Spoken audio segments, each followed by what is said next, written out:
The Galactic Survival Academy occupied a moon that nobody particularly wanted, which made it perfect for teaching sentient beings how not to die in places nobody particularly wanted to be. For 3 centuries, the Academy had refined the art of transforming soft, civilized species into marginally less soft, slightly more survival-capable versions of themselves. The curriculum was brutal. The instructors were brutaler, and the final exam was, in the professional opinion of every species that had ever participated, an absolute nightmare wrapped in bureaucratic sadism and tied with a bow made of suffering. The Academy's philosophy boiled down to one elegant principle: strip away the technology, and what remained was the true measure of a species. Claws, venom, natural armor, bioelectric fields, photosynthetic regeneration, these were the marks of evolutionary success. These were the tools that mattered when plasma rifles stopped working and gravity generators failed. The instructors, drawn from species that had conquered their homeworlds through sheer biological superiority, firmly believed that survival prowess directly correlated with a species' right to swagger around the galaxy acting important. This semester's final exam cohort represented the usual spread of galactic capability. There was Vorthan, a Vrexian whose scales could deflect small arms fire, and whose 3-inch claws had been genetically selected over millions of years to tear through just about anything organic. He stood 7 feet tall, possessed a jaw that could crush titanium alloy, and had the personality of someone who had never been told no and wouldn't have listened anyway. His species had dominated their planet's apex predator position so thoroughly that they had to genetically engineer more dangerous prey just to keep hunting interesting. Beside him, looking perpetually twitchy, was Xirix, a Quilnari scout whose compound eyes could detect movement in near-total darkness and whose antenna could sense chemical compositions from 30 meters away. Her species had evolved from hive structures, and though she was an independent operator, the legacy of collective survival strategies ran deep in her genetic code. She weighed maybe 90 pounds soaking wet, but could navigate terrain that would baffle species with twice her sensory capabilities. The third candidate was Ezrath, a Vorthan whose crystalline body could absorb and redirect various energy forms. His people had evolved on a world bathed in radiation that would liquefy most carbon-based life, developing the ability to metabolize energy directly and manipulate electromagnetic fields through sheer biological will. He communicated through modulated light pulses and regarded physical labor with the disdain of someone whose species had transcended such primitive concerns roughly 1 million years ago. And then there was the human. Tobias Reeve stood 5'9", weighed about 170 pounds, and possessed no natural weapons whatsoever, unless you counted an apparently unshakable sense of optimism that irritated absolutely everyone within a 20-foot radius. His species had only joined galactic civilization 2 generations ago, and the general consensus was that humans had gotten remarkably far for a species whose only notable biological feature was an alarming tendency to pack bond with literally anything that held still long enough. No claws, no venom, no scales, no energy manipulation, just endurance, opposable thumbs, and an inexplicable cheerfulness in the face of situations that should have inspired existential dread. The other candidates looked at Tobias the way someone might look at a houseplant that had been accidentally enrolled in military academy, confused about how it got there, and concerned about how quickly it would die. Head instructor Krell stood before them on 4 articulated limbs, his Draxan physiology allowing him to tower at nearly 9 feet when he wanted to make a point.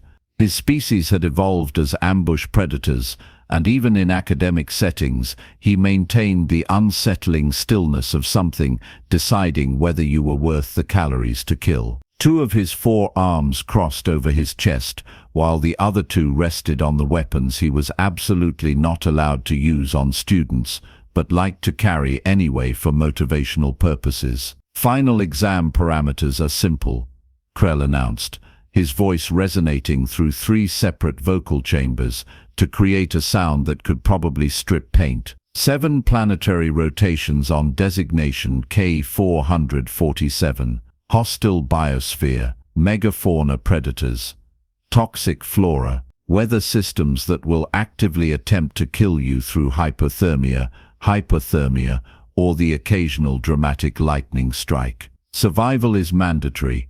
Comfort is not provided. Crying is permitted, but will be noted in your permanent record. He gestured with one arm while another brought up a holographic display. The twist for those who slept through basic protocol training is this: you bring nothing. No technology, no weapons, no tools, no devices of any kind.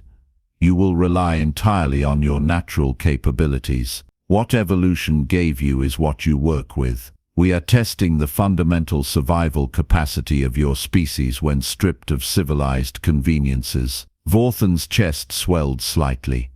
This was his environment. His claws were rated for Tier 5 combat. His scales had been tested against environments that would cook most species from the inside out. Xirix's antenna twitched with calculation. 7 days. Her sensory capabilities would locate food sources and detect predator approach patterns. Manageable. Ezrath's crystalline form pulsed with what might have been confidence. Energy was everywhere.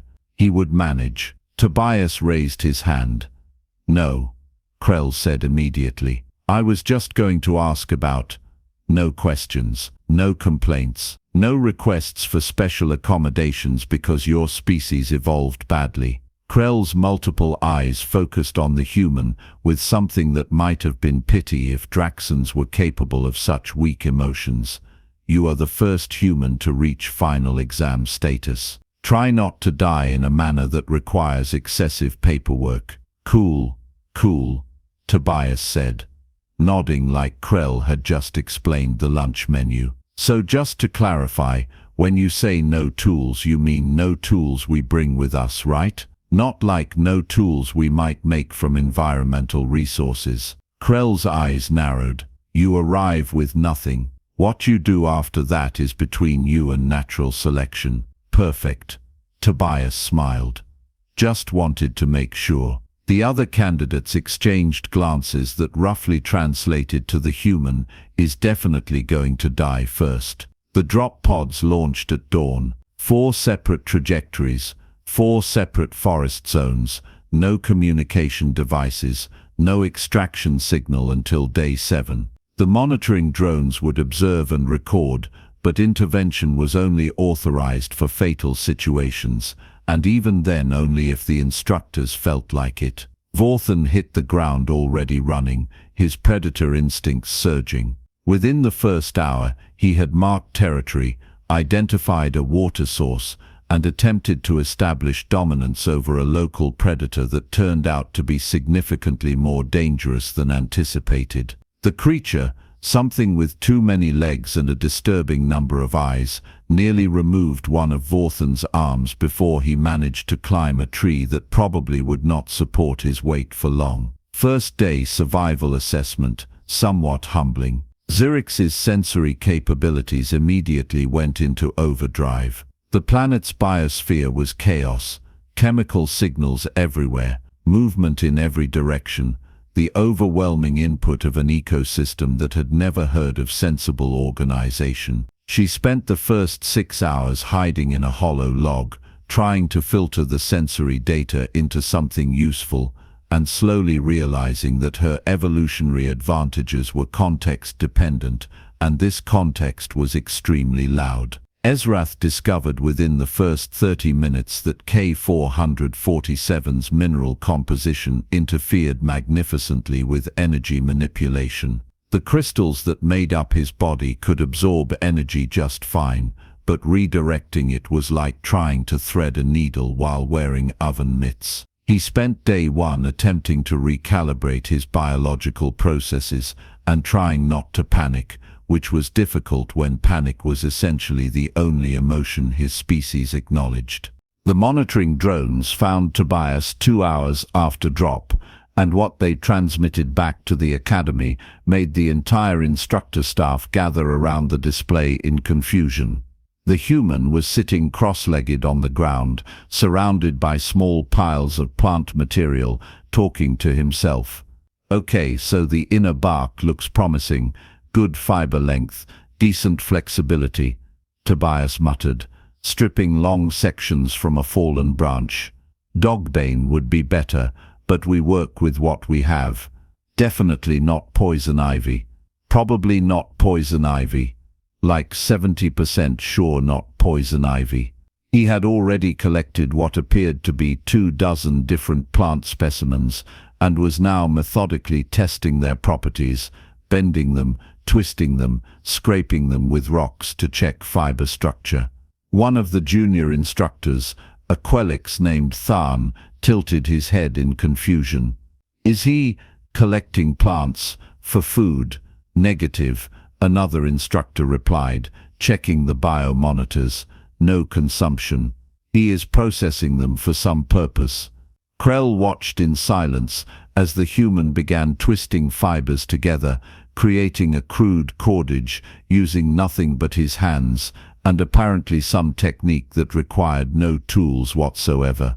"Interesting," Krell said, which coming from him was practically an emotional outburst. By the end of day one, Tobias had created approximately 15 feet of rough cordage, built a debris shelter using fallen branches and leaves, and was now doing something that made absolutely no sense.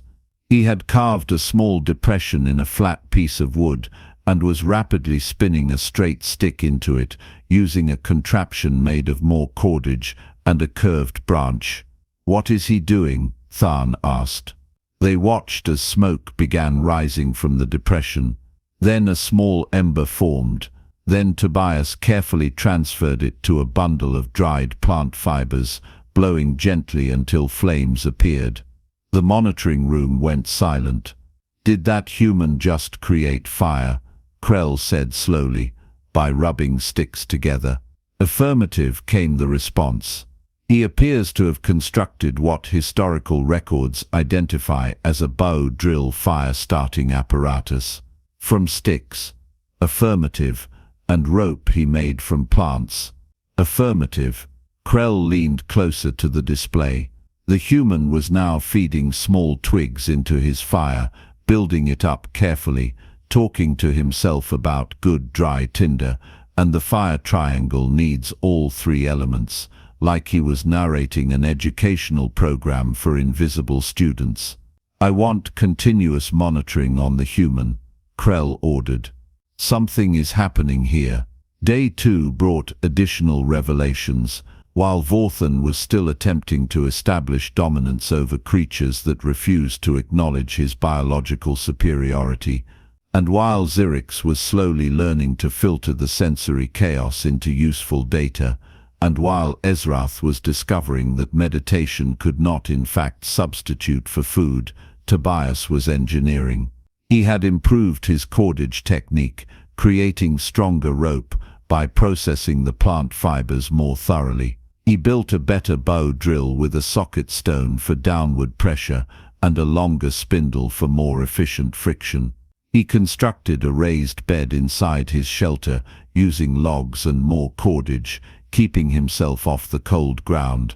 And then, most impressively, he began building traps. The Figure 4 deadfall was his first project, 3 sticks carved and notched to create a trigger mechanism that would drop a heavy log on anything that disturbed the bait. He set up 2 of them near game trails he had identified by reading tracks in the soft earth. "He is building weapons," Vorthan observed. "Negative," Krell corrected. "He is building traps." The distinction is significant. By day 2, evening, Tobias had caught something, a rabbit-adjacent creature that made the mistake of going for the bait. The human dispatched it quickly with a rock, thanked it for its sacrifice in a way that suggested his species had weird spiritual practices, and began the process of skinning and preparing it, using a sharp stone he had painstakingly flaked into a crude knife. The meat went onto a rack over his fire to smoke. The hide was stretched to dry. The sinew was saved for future cordage. Nothing was wasted. Efficiency rating is exceptional, one instructor noted. He is processing resources at a level comparable to species with centuries more evolutionary development. Krell said nothing, but his eyes never left the display. Day 3. Vorthan, hungry and frustrated, noticed smoke rising from a section of forest approximately 2 kilometers from his position. Smoke meant fire. Fire meant technology. Technology meant someone was cheating, and he was going to report them immediately after he figured out how to get down from this tree without being eaten. He approached Tobias's camp expecting to find contraband devices. Instead, he found the human sitting beside a small fire, turning a piece of meat on a wooden spit, surrounded by the products of what appeared to be a thriving primitive industry. "Hey there," Tobias said cheerfully. "You look like you've had a rough couple days. Want some food?" Vorthan stared. The human had rope. Multiple types of rope in different thicknesses. He had fire. He had a shelter that looked structurally sound. He had tools made from stone and bone. He had traps positioned around the perimeter. Vorthan had nearly stepped on one. "How?" Vorthan growled, his pride warring with his hunger. "Are you doing this?" "Doing what?" "Oh, the survival stuff." Tobias gestured around. "Just basic bushcraft, man. Friction fire, natural cordage, deadfall traps, primitive tools, pretty standard human skill set." "Well, standard for humans who grew up camping or watching way too many wilderness survival videos. Which is like a lot of us actually. You created fire without technology. I mean, technically friction is physics, so it is kind of technology, just really old technology. The bow drill uses mechanical advantage to generate heat through. You know what? You look hungry. Food first, science lecture later." He offered a portion of cooked meat. Vorthan's pride demanded he refuse. His stomach demanded he accept. His stomach won the argument. As he ate, Vorthan watched the human work. Tobias was now processing more plant fibers, twisting them into cordage with practiced efficiency, explaining the process to no one in particular. "The key is moisture content and twist direction. You want to keep consistent tension. S-twist for most applications.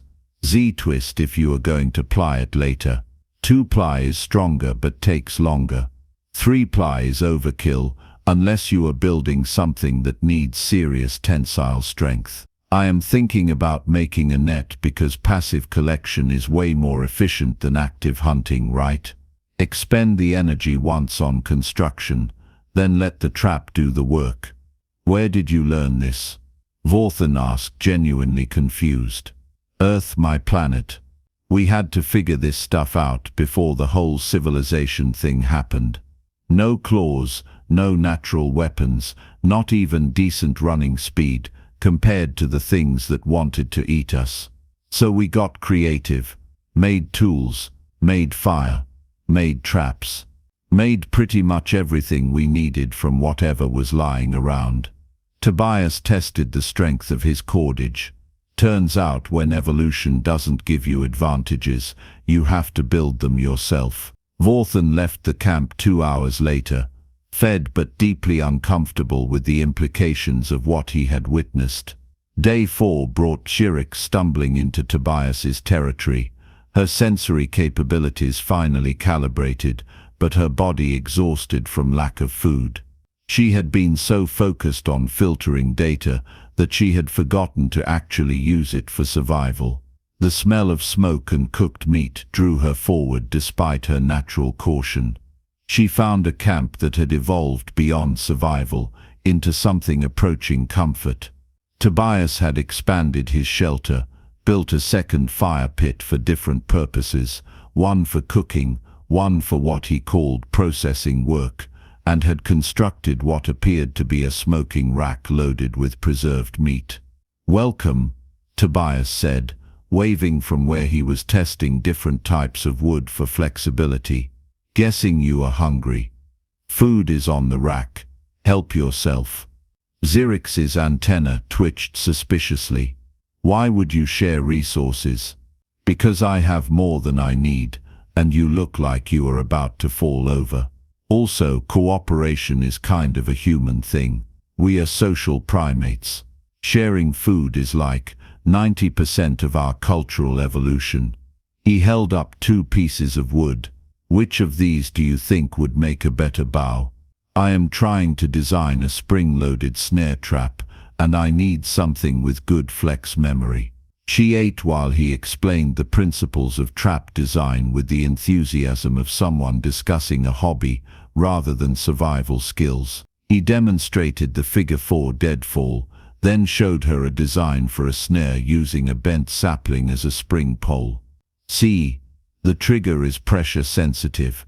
Animal steps here, releases the toggle, sapling snaps up, loop tightens. Humane, efficient, and I can set up like a dozen of them and just check them daily. It is all about working smarter, not harder. This requires no special biology." Xirix asked, her mind reeling at the implications. "Nope, just knowledge and patience. And opposable thumbs help. But honestly, you could do most of this with your manipulator claws if you wanted to learn." He offered to teach her basic cordage technique. By the time Xirix left to return to her own territory, she was carrying a length of rope, a fire-starting kit Tobias had assembled for her, and a profound sense that her species' evolutionary advantages were not as impressive as she had previously believed. Day 5. The monitoring team had now abandoned all pretense of watching the other candidates. Every screen showed different angles of Tobias's camp because something new was happening every few hours, and the instructors had moved past confusion into fascinated documentation. The human had created a water filtration system using sand, charcoal from his fire, and a woven basket he had constructed from green willow branches. He had a dozen different trap types deployed. He was experimenting with primitive pottery, shaping clay he had found near a stream bed, and explaining to himself about firing temperatures and kiln design. He said, "Kiln." Tharn noted. "What is a kiln?" "Historical database indicates it is a high-temperature chamber for processing ceramics," another instructor replied. "He appears to be constructing one using rocks and clay. For what purpose? He has food and water." "Unknown." He mentioned something about just testing for fun. Krell watched as the human carefully built a small dome structure, insulated it with more clay, and began planning how to achieve sufficient temperature using only his wood fire and lung power for airflow. "This human is not surviving," Krell said slowly. "He is thriving. He has moved past survival into experimentation and innovation." Ezrath arrived at the camp on day 6, drawn by the smoke and the increasingly obvious signs of organized activity. What he found made his crystalline form pulse with confusion. Tobias's camp now resembled a small village. There was a raised sleeping platform, multiple fire pits for different purposes, a smoking rack, a drying rack, a primitive loom made from branches where the human was testing different plant fibers for textile creation, storage systems organized by resource type, a perimeter marked by subtle alarm systems, dried seed pods on cordage that would rattle if disturbed. And in the center of it all, the human was building what appeared to be a primitive water wheel, just to see if the principle would work. "You have been busy," Ezrath pulsed, the light from his body casting strange shadows. Day 6. Man. Gotta stay occupied. Tobias looked up from where he was lashing sticks together. Shelter is handled. Food is handled. Water is handled. Fire is handled.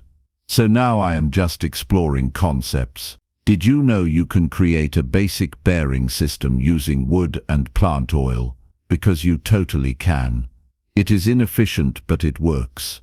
Ezrath spent the next 3 hours receiving an education in human primitive technology that fundamentally challenged his understanding of what survival meant.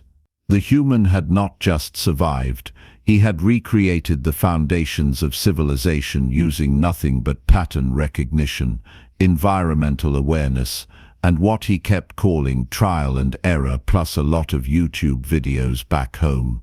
Day 7. Extraction Day. The monitoring drones captured all 4 candidates as they prepared for pickup. Vorthan was injured, favoring one arm but alive. He had learned humility the hard way. Xirix was exhausted, malnourished, but functional. She had learned that sensory advantages meant nothing without the knowledge to apply them. Ezrath was depleted, his crystalline form dim but operational. He had learned that energy manipulation was useless if the environment did not cooperate. Tobias emerged from his camp carrying a pack he had woven from plant fibers, loaded with samples of his various cordage types, some of his better stone tools, and a notebook's worth of mental observations he was eager to document. His shelter stood behind him like a monument to human stubbornness. His traps were still set. His fires were safely extinguished using proper protocols. He looked like someone returning from an educational camping trip rather than a survival ordeal. "Can I keep some of these samples?" he asked the extraction team. "I want to compare the tensile strength ratios when I get back to proper lab equipment." The debrief took place in the Academy's main lecture hall. All 4 candidates stood before the instructor panel, while Krell reviewed the data with an expression that none of his species had evolved to make, because they had never needed to process this particular combination of impressed and disturbed. Survival ratings, Krell announced. Vorthan, adequate. Survived through biological advantages despite tactical errors. Xirix, adequate. Survived through adaptation and eventual resource sharing. Ezrath, adequate. Survived through energy conservation and minimal caloric expenditure. He paused, multiple eyes focusing on the human. Tobias Reeve, exceptional. Highest survival rating in Academy history. Krell brought up the compiled data. 47 distinct tools created from environmental resources. Sustainable food acquisition through trap systems. Weatherproof shelter with elevated sleeping platform. Water filtration and purification. Fire creation and maintenance, using 3 different methods. Primitive textile production. Experimental pottery and kiln design. Perimeter security systems. And on day 6, apparently just for personal entertainment, early-stage mechanical engineering concepts. The other instructors were silent. The data did not lie. How, Krell asked, genuine curiosity overriding protocol. Does a species develop all of this before developing advanced technology? Tobias shrugged. We didn't have a choice. No claws, no venom, no armor, no energy tricks. We were pretty much the universe's participation trophy for natural selection. So we had to figure everything out the hard way. How to make tools, how to make fire, how to make weapons, how to make shelter, how to make everything we needed from whatever was lying around, because if we didn't, we died. He smiled that irritating optimistic smile. Turns out when you spend a few 100,000 years having to create every advantage from scratch, you get really good at creating advantages from scratch. It becomes cultural knowledge. Everyone learns it. We teach our kids how to make fire, and build shelters and tie knots before we teach them advanced mathematics. Because the math doesn't matter if you freeze to death. The implications settled over the room like radiation. Every species in the Academy had evolved with natural advantages: claws, scales, venom, energy manipulation, enhanced senses, biological weapons of some kind. They had never needed to master survival from absolute zero because they had never started from absolute zero. They had been given tools by evolution and had built civilizations on top of those advantages. Humans had no advantages. So they had to learn to make everything, and in learning to make everything, they had developed a knowledge base and skill set that persisted even after they had invented computers and spacecraft and artificial intelligence. They still knew how to make fire with sticks. They still knew how to build shelter from debris. They still knew how to create tools from rocks and plants. Because forgetting that knowledge meant vulnerability, and humans were very aware of their vulnerability. Academy protocols will be updated, Krell announced finally. Future survival training will include a mandatory course in primitive technology fundamentals. Regardless of species advantages, all candidates will learn baseline survival skills that require no biological specialization. He looked at Tobias. "You will not be teaching this course." "I figured," Tobias said cheerfully. "However, your documentation of techniques will be incorporated into the curriculum. You will be compensated appropriately and credited as primary source material." "Works for me." "Oh, also, if anyone wants to see my presentation on advanced knot tying and practical applications in zero-gravity environments, I have like 40 slides prepared. With diagrams." The instructors politely declined. Several of them made notes to review his presentation later, when the human was not present to provide enthusiastic commentary. As the debriefing concluded and the candidates were dismissed, Krell remained at the display, reviewing footage of the 7 days. The human building fire, creating rope, setting traps, innovating beyond survival into experimentation. Never panicking, never stopping. Working with the calm efficiency of someone who knew exactly what needed to be done, because his species had been doing it for longer than most civilizations had existed. Somewhere in the cosmos, a species had invented faster-than-light travel. They had developed artificial intelligence and quantum computing and medical technology that could rebuild bodies at the cellular level. They had reached the stars and made contact with thousands of other species and established themselves as partners in galactic civilization. And they still knew how to make fire with sticks. That, Krell reflected, was perhaps the most terrifying thing about them. Not their technology, not their adaptability, not even their disturbing tendency to befriend anything with a face. It was the fact that they had never forgotten where they came from. They had never abandoned the skills that kept them alive before civilization existed. They remembered how to survive with nothing, because nothing was what they had started with, and they refused to take survival for granted just because they had gotten comfortable. Somewhere in the Academy archives, the survival rating database updated. A new record was set. And beside Tobias Reeve's name, a note was added for future reference: "Human, approach primitive survival scenarios with caution." They have been practicing longer than most species have been sapient. In his quarters, Tobias was already sketching designs for improved trap systems and wondering if the Academy library had any information on local plant species that might produce better fiber for rope making. Old habits, after all, died hard. Especially when those habits were the only reason your species had survived long enough to develop new ones.